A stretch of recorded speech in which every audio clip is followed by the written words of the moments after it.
am Shanté R. Roddy. I am here to talk about the $484 billion relief package, which is known as the Bridge Package, that just passed the House. It passed the Senate, it passed the House yesterday, and it is soon to be signed by the President of the United States. And as I promised to come on and talk about it, because a lot of you entrepreneurs and small business have questions. I know you have questions because you've been dropping them on the lives and you've been in my inbox. So I want to make sure I cover as much information as possible. Please do come in. If a small business entrepreneur, drop a comment, say hello. Please drop your questions here. If I don't answer them during the live, I will definitely circle back. This is the time to get your questions answered, because with the passing of the new relief package, you have a short amount of time to apply if you want to apply. So I always talk about these deadlines, the tight timelines, how many people are applying for financial assistance. So you have to be one of the first ones if you want to get some of this money. And although billion sounds like a lot, it really is not when you think about the millions of people that are applying for the same forgivable loans, the same grant opportunities as you are. So you have to be quick and you have to make sure that you have your information together. So I just got off of the weekly town hall that was hosted by Inc. and also the U.S. Chamber of Commerce. That was really good. I highly advise, if you have not checked out those webinars, put them on your schedule. They provide a lot of great up-to-date information concerning everything concerning small business, especially as it relates to COVID-19 and how it impacts us as small business owners. So I please do invite you to share out this broadcast wherever you are, because as many small business owners need to see this as possible, because I know they're struggling out there trying to figure out what all of this stuff means. So with the $484 billion relief package, I'm just going to focus on the small business portion, what impacts us. It does include other financial assistance, like for hospitals, for testing that's needed, but the focus of this conversation is small business.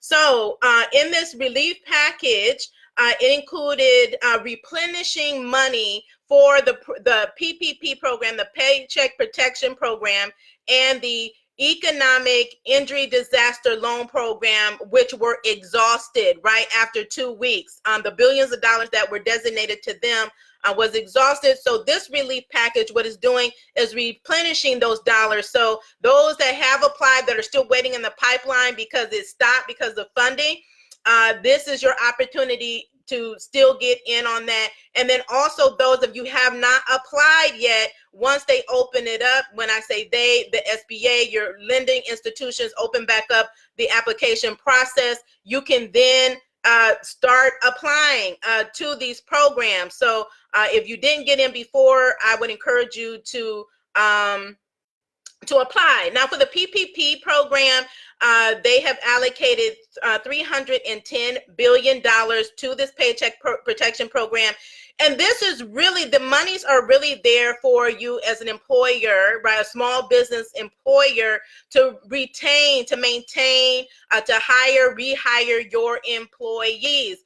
Let me clarify the difference between employees and contractors. This is for you if you have employees. That means they are on a W-2. These are not contracted 1099 workers, right? They are their own business. So when we talk about employees, you need to have employees that are W-2. They get paid on the W-2 form. They are formally employees. You pay payroll taxes is what it means. You do not pay payroll taxes to your subcontractors or other individuals you contract services for. So let me just give that clarification, because someone asked that question of me a short while ago as to why they're not qualifying, because you need to have employees. As a 1099 self-employed independent contractor, you can qualify for the Paycheck Protection Program standalone by yourself. They put out guidelines late. Guidelines are still coming out around the self-employed independent contractor and what you need to do to qualify, and meaning that you're calculating employment based on your income. So you're the employee. So those of you that don't have employees, you're considered an employee of one both for the Paycheck Protection Program and for the Economic Injury Disaster Loan Program. Okay, so PPP has $310 billion allocated. Now, of that $310 billion, there is $60 billion that is set aside for community banks and smaller lenders who tend to serve the minority and women-owned businesses. Okay, so we know in the last one, a lot of us had problems with these larger banks being pushed out for the bigger companies. They gave a lot of the money away to the public companies, which it should not have gone to. And so the SBA and the Trump administration is encouraging all of those public companies that got their hands on the money that should have went to real small businesses. They're encouraging them to give it back without penalty. And I believe they're giving them a day to voluntarily turn that money back over by May the 7th, because these programs, they ask you questions like, do you need the money? So if you don't need the money, if you were not impacted by COVID-19, right, if you're making millions and billions of dollars, you should not be applying. Okay, so they are supposed to be sending that money back, but 60 billion of the 310 are going to small community banks. What I would say to you is, if you wanted to apply for the PPP loan, please start with your bank, your business bank, wherever you bank at first, and see if they are a certified lender participating in this program. If they are not, then ask them for a referral. Okay, so there's a lot of fraud out here, so make sure that you're making the calls, you're sending the email, you're making the connection, because there are a lot of scams out here, and they're trying to take advantage of you as a small business owner. So start with who you have a relationship with. If they're not, if it's not a bank, go to PayPal, Square, your credit union. I think Intuit, like QuickBooks, has are certified lenders, and you can verify who is a certified lender participating in this program through the SBA at www.sba.gov. Stay tuned to that website, because shortly after the president signs the bill, they will update their website to start allowing applications to start flowing through there. But you can still find out who the lenders are there. But 60 billion is allocated for community banks and small lending institutions. So definitely, like I said, it's a benefit. Go to your credit union, see if they are participating. Your small community banks, don't always look to the larger banks. So if your bank is shutting you out and saying that they're not going to help you, or saying that even with this new money that's available, they're not accepting new applications, don't be discouraged, and don't let that stop you. Continue on with the recommendation that I just provided to you. Okay, and so we know a lot of us got overlooked during the last one, so they're allocating money specifically for smaller institutions. Find out if they are participating and ask for a referral.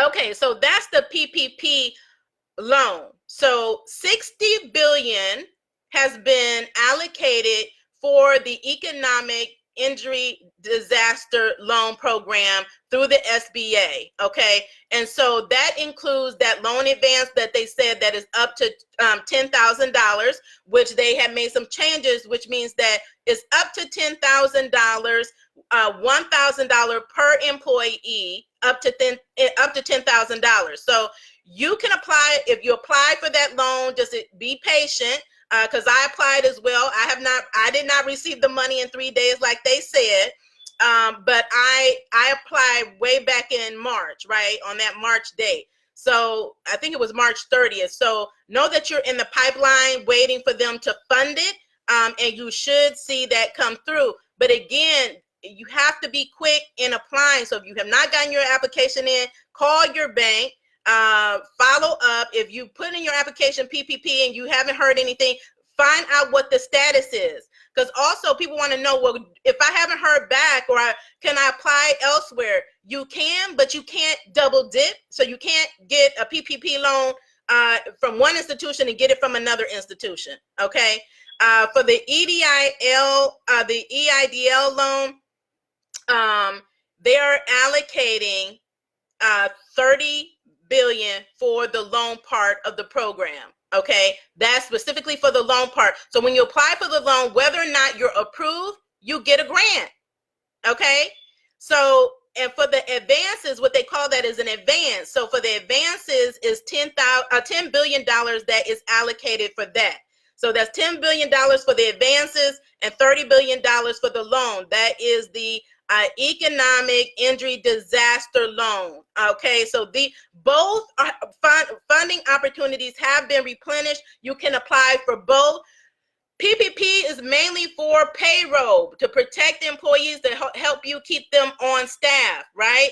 So they don't want people on unemployment. The EIDL loan is more for your fixed expenses, your insurance, your rent, your operating costs, your equipment, all of those types of things that you need to pay for. Okay, so just know that. And when you talk about these being forgivable loans with the PPP, understand that even if the part of your loan doesn't qualify for the forgiveness, okay, the loan terms are fantastic. They're 1% for 2 years. Okay, so don't let that discourage you. And then again, you have to think about your business, where you're at, and what your need is to determine which of these programs you're going to apply for. Okay, so determine, do you need to apply for PPP? Do you have employees? Do you have significant revenues that, you're paying payroll that would make sense to apply for PPP? Does it make sense to apply for unemployment? And know if you apply for, say you apply for unemployment with people just started being allowed to, as self-employed individuals, independent contractors, they're just starting to open up these programs state by state, because they were behind in getting the systems together. But say right now, say you qualify and you start receiving unemployment and you've applied for your Paycheck Protection Program. As soon as you get the money from the Paycheck Protection Program, you have to suspend your unemployment payments. Okay, so you cannot be double dipping. Okay, so understand that. I encourage you to apply for unemployment if you need it. Again, check with your state on when they open that up. But if you have applied for the Paycheck Protection Program, once you receive those funds, you have to suspend your unemployment benefits. If you do get the economic injury disaster loan, that will be not the loan, but the advanced portion of it will be offset by your Paycheck Protection Program monies that you get. Okay, these are protocols put in place so to prevent people from double dipping at all these different programs, right? So again, they all have their particular purpose, and you have to know what that is and where you fit in as a small business. So I don't see any questions. Again, please do drop your questions. If I don't get it to them during this broadcast, I would definitely follow up. Who's going to determine if your loan is forgiven? Okay, there's restrictions, there's regulations that your banks must adhere to when it comes to if your loan is going to be forgiven or not. If you meet the qualifications, you will be asked, like after you get the loan, to come back and present your documents to verify, right, that you have met the criteria for the forgivable part, right? So again, it always goes back to documentation, making sure that you keep accurate, consistent records in your business, even before we're in a crisis, so that you can substantiate, yes, I did meet the requirements, I did fulfill what I was supposed to. You take it to your bank and they forgive the loan. Okay, but you'll be required to provide that. But they regularly update these not the regulations, but providing clarifications on these programs. So do stay tuned. So that's why usually I give like a day by day, come on multiple times during the week to provide these updates, because as we provide information to small business owners to the powers that be, asking the questions. They're providing more clarification, right? Because, you know, we went to bat for us.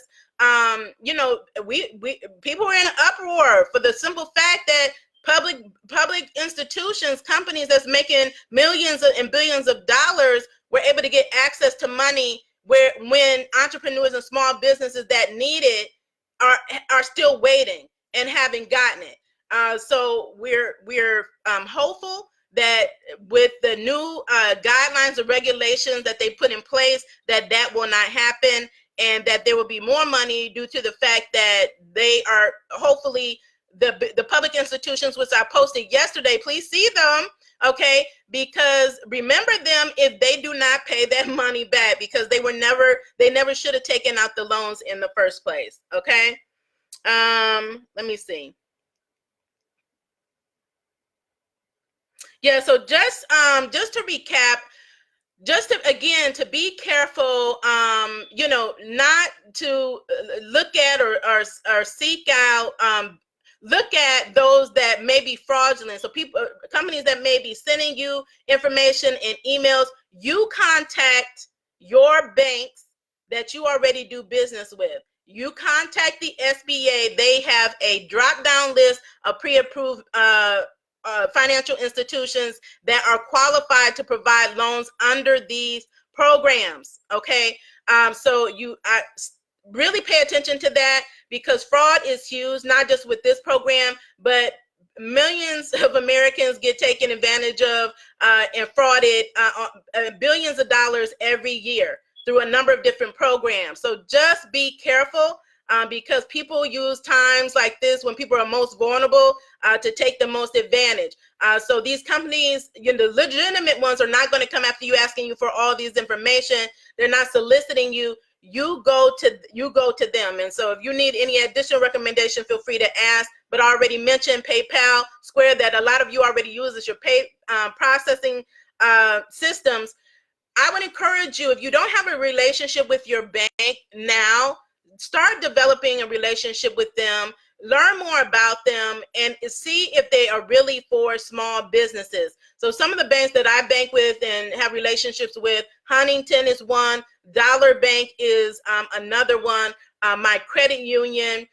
So you definitely want to, when I say build a relationship, not just have an account, but get to know the leaders there. See if they are really active with small business, if they're in the community, if they're really advocating on your behalf and not just there to take your money. Okay.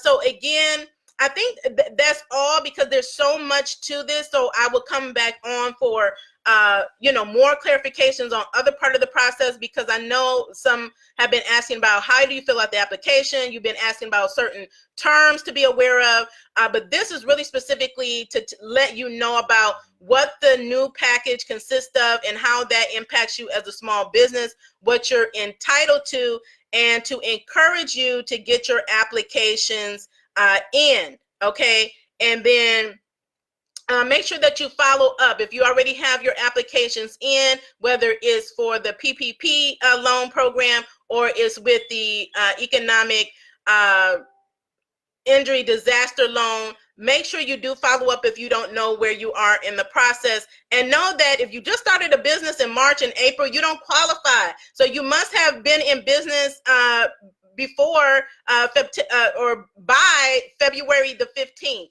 of 2020.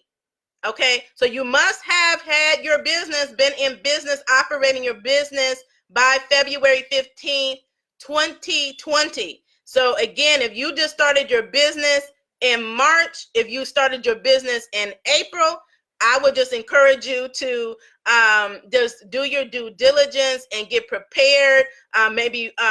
Please feel free to watch some of my other videos on how to prepare. You can check my timeline. You can also go to my show page at She Boss Talk to watch the video on small business preparedness, how to prepare yourself as a business to get access to loans, to get access to grant opportunities and other business opportunities, because there are just certain things that you have to have that are standard as a business. So once you know those, you gather that information, you have it on hand. when these opportunities come, you're not struggling to find out how you can get it, right? And you're not behind the ball, right? And being beat out by people that already, and companies that already have their stuff together. They're already prepared. So be in the mode of preparedness. Stay ready is always what I say. Be proactive in staying ready. Find out what you need to do and be proactive in it. Don't wait till a crisis, till there's no other option, right? That's reactionary. That means you're already at a loss. You're already behind, right? But if you're prepared, you have your taxes done, you have your financials in order, you have your bios, you have all of your things in order in one place on the cloud somewhere. And when when it comes time to get that grant or get the forgivable loans, you are ready to go. All you have to go do is pull it and plug it in minutes.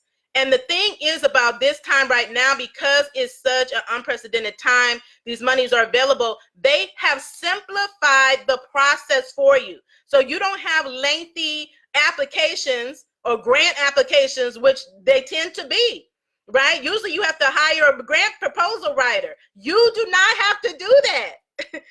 They have simple applications. Most of them are one-page applications, maybe 2 pages of an application. So they have really simplified the process to make it easier for us to get access to the money that we need. So please do take advantage of those opportunities. Okay, so thank you so much. I see you all out there tuning in. Again, hit that love button, drop a comment, say hello. Please share this out. Tag someone, an entrepreneur, business owner that you know needs to hear this information, because I know you do, because you all have so many questions about these programs that you don't know what's going on or how you can benefit. I don't want us to be left out.